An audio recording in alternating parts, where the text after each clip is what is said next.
యోగి అని చెప్పినాడు. ఈ శరీరము విడువక ముందే జీవించి ఉండగానే కామక్రోధాదుల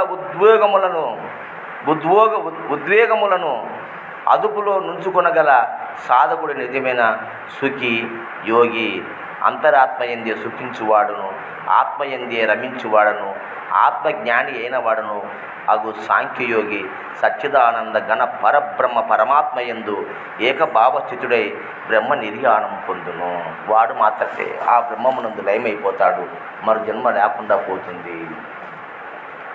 పాపరహితుడును ప్రజ్ఞాన ప్రభావమున సమస్త సంశయములు నివృత్తి సాధించిన వారును, అంటే అనేకమంది పాపలు రహితం చేసుకొని మరి జ్ఞాన ప్రభావమున సమస్త సంశయములను కూడా నివృత్తి, గురుముఖేన ఒక గురువును ఆశ్రయించి ఆ గురువు ద్వారా సమస్త సంశయాలను నివృత్తి చేసుకొని సాధించిన వారును, సర్వ ప్రాణుల హితమును కోరువారును, ఈ లోకంలో లోక సమస్త సుఖినోభవంతు, సర్వ ప్రాణుల యొక్క సుఖాన్ని కోరిన హితమును కోరువారును, నిత్యర స్థితిలో మనస్సును పరమాత్మయందు లగ్నమును చేసిన వారును.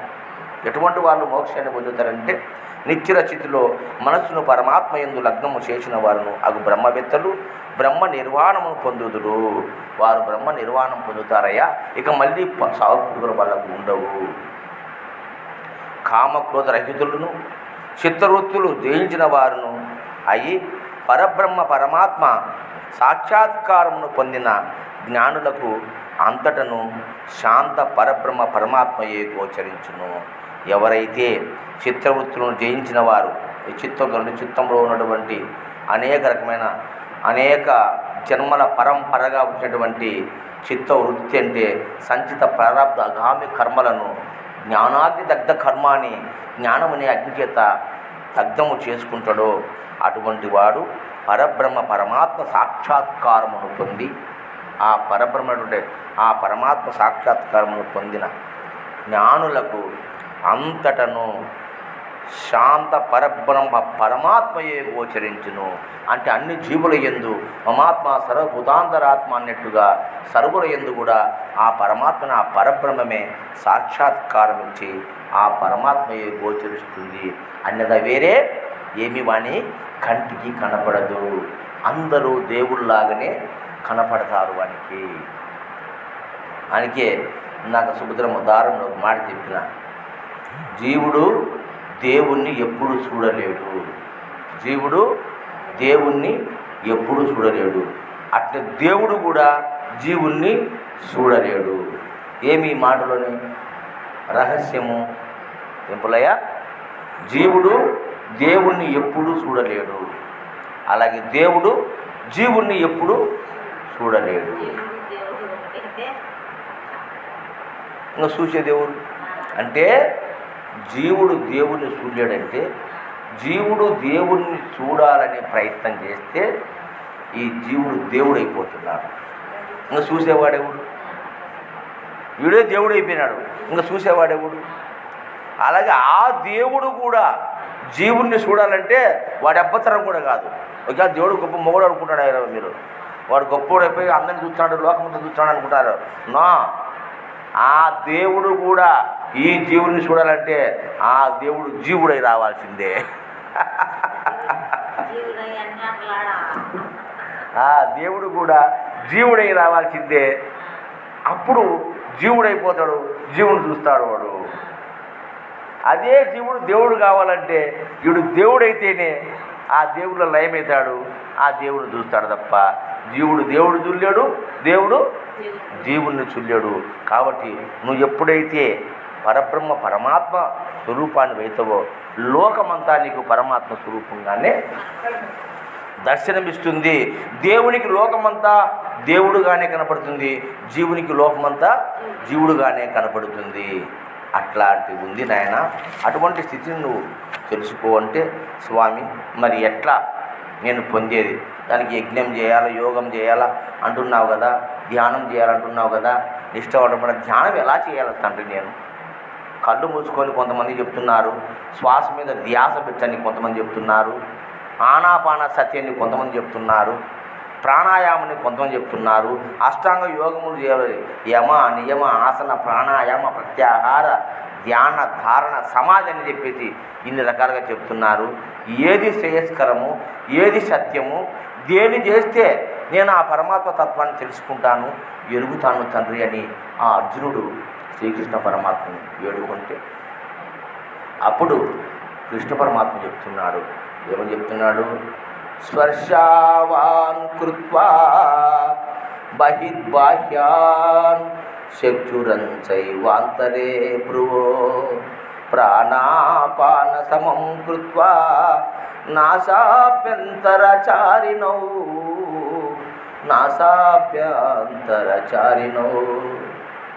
యతేంద్రియ మనోబుద్ధి మునిర్మోక్షపరాయణః విగతే చ భయక్రోధో యః సదా ముక్త ఏవ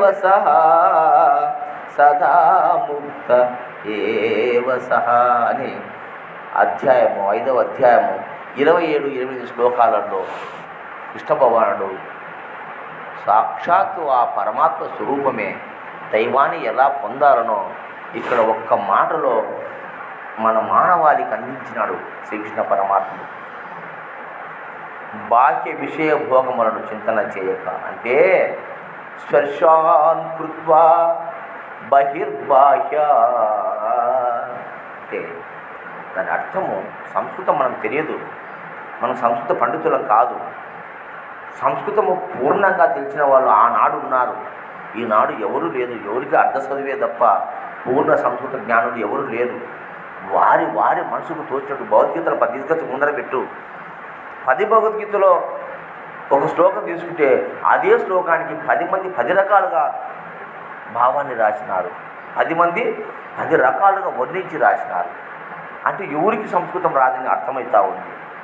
ఇది నేను కించబడిసి మాట్లాడడం లేదు, వాళ్ళకు రాదని వాళ్ళని అవమానం చేసిన మాట్లాడడం లేదు, నిజం అర్థమవుతుంది మనకు. అటువంటి మన ఎవరు వారి అనుభవ జ్ఞానం, అది భక్తి పారవశ్యంతో చెప్పే మాటలు, భగవంతుని మాటలు అవి కల్పించుకొని చూసి కాపీ కొట్టి చెప్పే మాటలు కాదవి, నేర్చుకుంటే వచ్చే మాటలు కాదు. పరమాత్మ గురించి చెప్పే మాటలు ఆ పరమాత్ముడే ఈ దేహంలో ఉన్నాడు, ఆ పరమాత్ముడే పలికించే మాటలు. ఇది పరమార్థ తత్వాన్ని గురువు చెప్తున్నాడంటే ఆయన సొంత జ్ఞానం కాదది, పరమాత్ముని జ్ఞానం. ఆ పరమాత్ముడే ఆ గురు స్వరూపము దాల్చెప్పుడు ప్రబోధిస్తున్నాడు శిష్యునికి. అటువంటి ఆ శ్రీకృష్ణ పరమాత్ముడు చెప్తున్నాడు ఇక్కడ స్పర్శాన్ కృత్వా బహిర్బాహ్యాన్ అంటే స్పర్శాన్ కృత్వా అంటే స్పర్శ శబ్ద స్పర్శ రూప రస గంధములైన ఏంటి? శబ్ద స్పర్శ రూప గంధాలంటే ఏంటి? వాటిని ఏమంటారు? విషయేంద్రియాలు. స్పర్శాన్ కృత్వా బహిర్బాహ్యాన్ అంటే ఈ యొక్క శబ్ద స్పర్శ రూప గంధాలతో కూడినటువంటి విషయాదులను బయటనే నెట్టేసి బయటికి ప్రాలదోలి, మరి ఈ విషయాలను బయటికి పోనీయకుండా బహిర్బాహ్యాన్ బయటికి పోనీయకుండా అంతరంగములోనే అణిచివేసి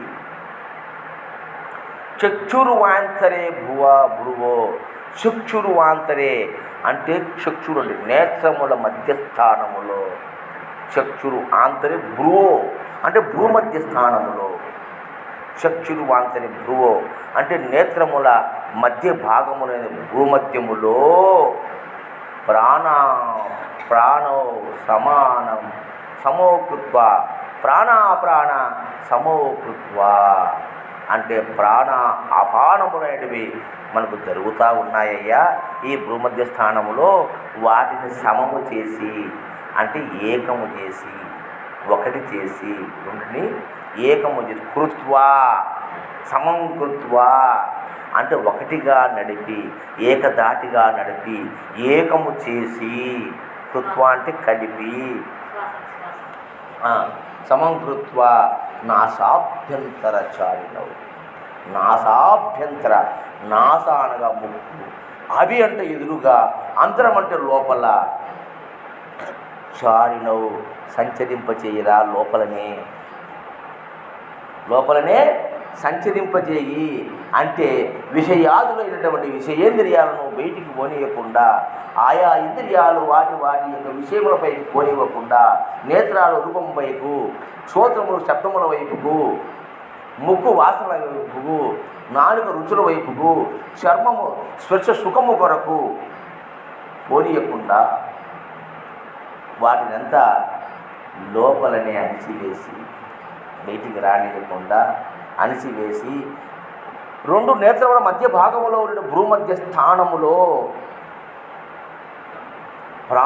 ప్రాణములు ఒకటిగా ఏకము చేసి అక్కడ దృష్టిని నిలిపి, ఈ ప్రాణములను ఏకము చేసి, ఎక్కడ నాస అంటే ముక్కుకు అభిముఖముగా, అంటే ఎదురుగా, అభ్యంతర అక్కడ నాసాబ్ద అంతర, నాస ముక్కు, అభి అంటే ఎదురుగా, అంతర అంటే లోపల, చారినవు అంటే నడుపు. మనము ఏం చేస్తాం, నడక ఏమంటారు, పాదాచారి అంటాం కదా, పాదాచారి చెక్కలు కొడుతున్నాడు అక్కడ ఆపుకింపకు.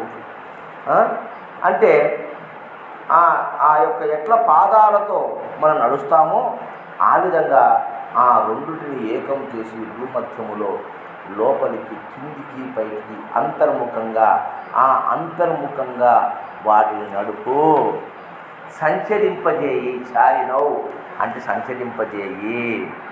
యతేంద్రియ మనోబుద్ధి అంటే ఈ ప్రక్రియ ప్రభావం వలన మనస్సు, బుద్ధి, ఇంద్రియములు అంటే బాహ్య విషయ భోగములను చింతన చేయక వాటిని పారద్రోలవలెను.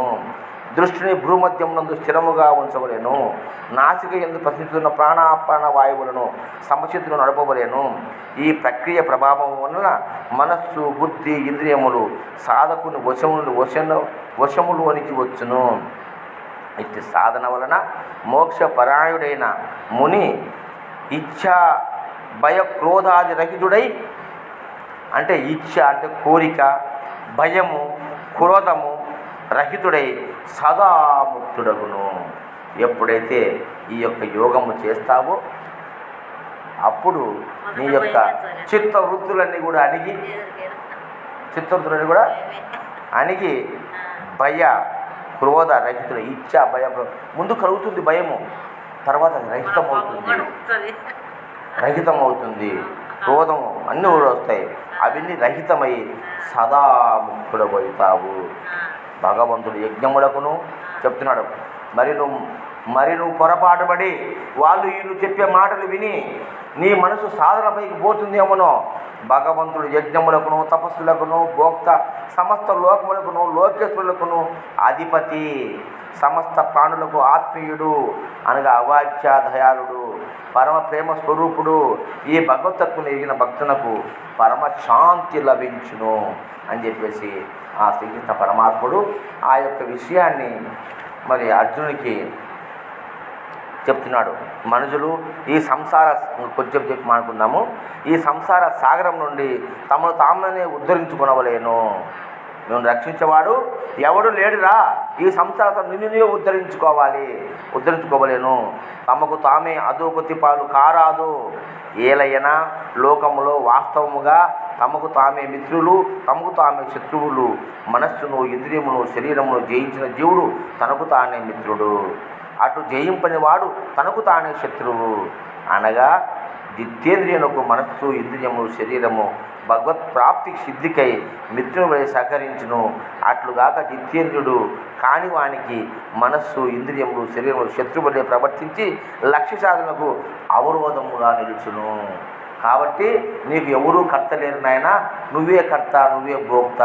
అన్నిటికీ అంతా దేవుడు చూసుకుంటూ అనుకుంటే నాశనమైపోయింది. నువ్వే జాగ్రత్త, నిన్ను నువ్వే రక్షణ చేసుకోవాలి చెప్తున్నాడు. హెచ్చరిస్తున్నాడు కృష్ణుడు ఇక్కడ. నేను వాడిని ముక్కితే నా పాపం పోతే ఈయన ముక్కితే పోతుంది అనుకుంటేవే సర్వనాశనం అయిపోతావు. నో, నిన్ను నువ్వే రక్షణ చేసుకోవాలా. నీ ఇంద్రియాలే నిన్ను ప్రకోపింపజేసి నిన్ను పిచ్చివాడిని చేస్తాయి, నిన్ను బిక్కారిని చేస్తాయి, నిన్ను అదముడుగా చేస్తాయి, నిన్ను అదుపాలు చేస్తాయి. ఏది శత్రుత్వం ఏర్పడుతుంది నీ ఇంద్రియాలకు, నీకు శత్రుత్వం ఏర్పడుతుంది. అదే ఇంద్రియాలు మిత్రుత్వం చూపితే నీకు మంచి మనస్సు, మంచి బుద్ధి, మంచి జ్ఞానము, మంచి మాట, మంచి పని అన్నీ మంచి జరిగి నీవు సుఖిస్తావు. లక్ష్యజాలకు బ్రహ్మాండంగా నువ్వు నెరవేర్చగలుగుతావు అని చెప్తున్నాడు. శీతోష్టములు, సుఖదుఖములు, మానవమానములు, మున్నగు ద్వంద్వముల యందు అంతఃకరణ వృత్తులు నిశ్చలముగా ఉండి. ఎవరికి? జ్ఞాని అయిన వానికి శీతోష్టములు అంటే ఎండకు చలికి భయపడడు వాడు. సుఖదుఖాలకు, సుఖం వచ్చే నవ్వడము, దుఃఖం వచ్చి ఏడ్చడము ఉండదు. మానవమానములు లేవు వానికి. మున్నగు ద్వంద్వముల యందు అంతఃకరణ వృత్తులు నిశ్చలముగా ఉండి స్వాధీనమైన ఆత్మగల పురుషుని జ్ఞానమునందు సచ్చిదానంద గణ పరమాత్మ చక్కగా చిత్తుడైయుండును. అనగా పరమాత్మ తప్ప అతని జ్ఞానమునందు అన్యమేది ఉండదు. పరమాత్మ ప్రాప్తి నందిన యోగి యొక్క అంతఃకరణమునందు జ్ఞాన విజ్ఞానములు నిండిగిండును. అతడు వికారరహితుడు, ఇంద్రియాదులను పూర్తిగా వశపరుచుకునేవాడు. అతడు మట్టిని, రాతిని, బంగారమును సమానముగా చూసువాడు. అటువంటి మహనీయుడవుతాడు. కాబట్టి దానిని నీవు ఒక యోగి స్వరూపుడు ద్వారా నువ్వు యోగి కావాలి నాయనా. కానీ ప్రయత్నపూర్వకంగా యోగ సాధన చేయి యోగి అనేక జన్మల సంస్కారాల ప్రభావంన ఈ జన్మ ఎందే శుద్ధిని పొంది సంపూర్ణంగా పాపరహితుడై తక్షణమే పరమ పదమును పొందును. యోగి తాపసుల కంటెను శ్రేష్ఠుడు. ఏ యోగి? ఈ యోగి. ఏది? యోగ సాధన చేసే యోగి శ్రేష్ఠుడు. జ్ఞానుల కంటెను శ్రేష్ఠుడు.